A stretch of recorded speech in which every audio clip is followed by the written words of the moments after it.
رپی که من میخونم ترکش داره، رو روان تو میریزه به هم، اگه جنبشو نداری گوش نکن بچه. رپ یعنی سبک اعتراض، رپ یعنی بدار کشیدن آدمای افخط. رپ میخواد چپقاتو چاق کنه، جوری میزندت زمینی که نتونی یخ بگی. تو رپ ممکنه چیزی بگیم که واسط بد بشه، ضایع بشی.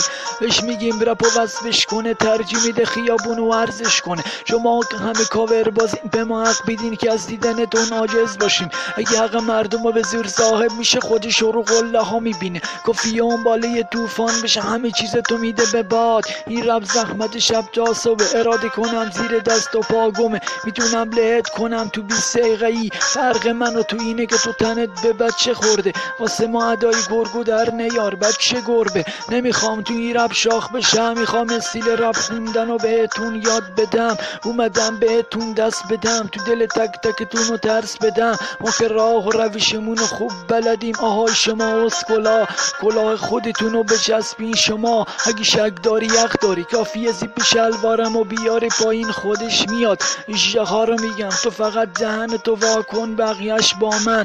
رب شوخی نیستش، میخواد بالا پایین تو یکی کنه. بعضیا مثل سگ هار حق تو میبلن. من با این شرایطی که دارم رپ میخونم.